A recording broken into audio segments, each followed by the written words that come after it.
ako'y magagawa ng aking breakfast. Mga 2 linggo nang hindi ako kumakain ng breakfast. Ito lang talaga ang una kong ginagawa. Ang tiyan ko ay wala pang laman. Wala pa siyang laman. Tuwing 2 weeks na rin akong nagbe-breakfast na as in mga healthy muna kasi 45 years old na ako, marami na akong nararamdaman. Dito naman libre ko namang nakakain at kukuha dito kung ano-ano sa kusina ko kasi ako yung nandito sa kusina. Ito yung yung tiyan ko nga pala ay wala talaga yung laman yan, as in tubig lang, 8:00 na. Ito lang yung 3 ingredients ko na hinahalo ko ngayon. Araw-araw iba-iba. Pero ngayon ito, Greek yogurt. Ayan, Greek yogurt. At saka cucumber at itong hugas na ano bang tawag nito? Alugbati, spinach. 3 ingredients lang yan. Smoothie to, ang sarap niya.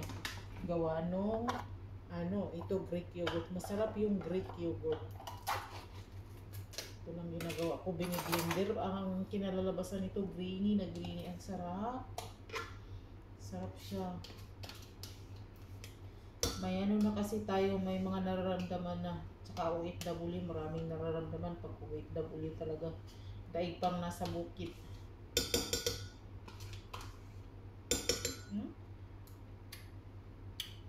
I-try nyo, marami to sa Middle East, mura lang.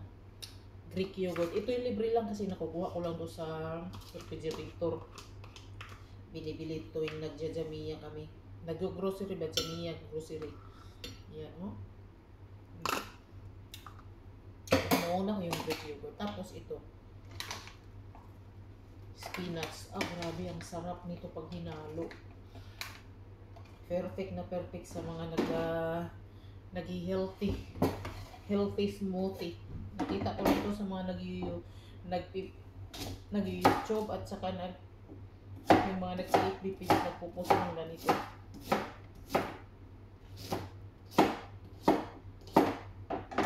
Nung nakaraan, nung hindi pa ako nagda-diet, grabe yung kilo ko, 90. Tapos 90 kilo, ang tiyan ko yung malaki, parang buntis. Hindi siya lumiit. Tingnan mo, ang laki na ng pinagbago ko. Ganyan talaga, tingnan mo, ito na yung kinalalabasan niya. Greek yogurt, 3 ingredients lang. Greek, at makukuha mo lang sa mga refrigerator ng mga amo natin kasi mayroon talaga to available talaga. Greek yogurt, spinach, at saka cucumber. Paghaluin natin. Hindi ko na to nilalagyan ng kung ano-ano. Ito lang talaga. Tapos, i-blender natin. Ayan, i-blender ko siya ng 5 minutes para pinong-pino. Ganyan talaga pag nag-blender siya, pinong-pino yan. Try natin, ha.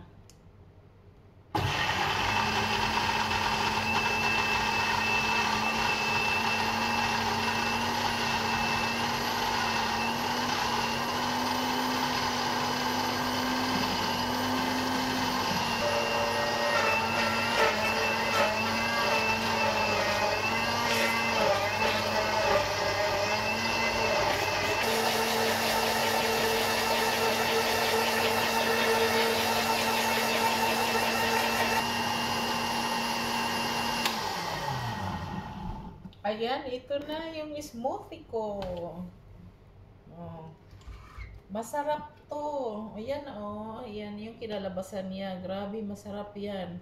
Kuha tayo ng baso, ha. Yung clear na baso.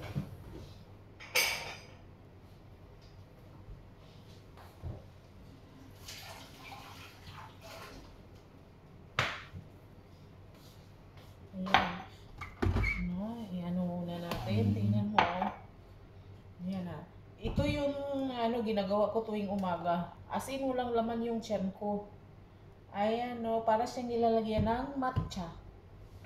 Next time, lagyan ko siya ng matcha kasi may matcha din doon si Madam. Kuha din ako. Tinatapon kasi niya yun. Ayaw niya yung mga lasang ganun, mga galing sa ibang bansa. Ayaw niya. Tapos binibigay na lang niya sa amin. Tingnan nyo. Ganyan yung smoothie ko tuwing umaga. As in, wala talagang laman yung tiyan ko. 8:00 na. Wala pang laman yung tiyan ko. Tubig lang yan. Masarap to. 3 ingredients lang. May pang breakfast ka na healthy. Tsaka yung gutom niya hanggang 2:00. ang ano niya, ang resume ng gutom mo hanggang alas 2. Pag may nararamdaman ako medyo gutom, inom lang ako ng tubig. As in talagang nag-ano ako, nag-reduce ako ng ano ko, ng kilo ko kasi sobrang ano ko, sobrang taba. Tapos 90 kilos, ang hirap kong maglakad. Tapos laging antok, yun talaga yung una, antok, as in antok sa kain ng rice. Ayan ito yung ginagawa ko tuwing umaga. Noong kahapon, mixed fruit, yung mga prutas na ayaw nilang, hindi talaga nila kinakain. May nagdi-deliver dito ng nila, diet food. Tapos may mga prutas na mini-mix-mix na hindi nila kinakain yan. Diba, ginagawa ko, biniblender ko, yun na yun din pang breakfast ko. Lagyan ko ng fresh milk lang kasi yung almond kasi kunti lang. Fresh milk yung ginagawa ko. Ito naman ngayon, Greek yogurt. Nakikita ko to sa mga nagpo-post sa FB page. Yung nakaraan, carrot at saka ito, Greek yogurt. Pero hindi ako masyadong nasasarapan sa carrot. Marami kasi siyang parang niyog, sapal ba sa Bisaya. Ito talaga as in, wala. Grabe, ang sarap. Try nyo. Recommended talaga siya. Cucumber, spinach. Tingnan mo, parang nakamatcha ako, no? Matcha lang ang peg.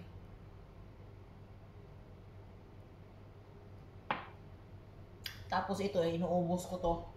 Kasi para yung gutom niya, parang yung gutom ko hanggang alas 2 ang expire. Pagka alas 2, nagla-lunch na ako. Kunting lang, hindi din ako nakain ng rice. Kunti kung nakakain man ako ng rice. As in, kunti, 3 spoon lang. Tapos yung binanatan ko, yung mga gulay, yung mga sabaw, yun lang. Nag-reduce ako mga mga wala pang 2 weeks yung pag-reduce ko. Nabawasan din naman ako ng 2 kilos.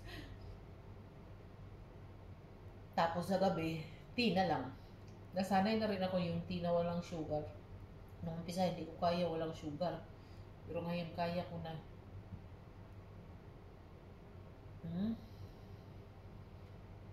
As in, ang sarap. Masarap yung Greek. Masarap yung Greek yogurt kaysa yung plain na yogurt. Yung plain na yogurt, maasim kasi.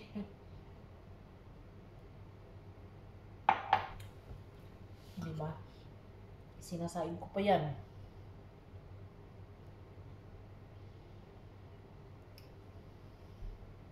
Sinasain ko yan, no?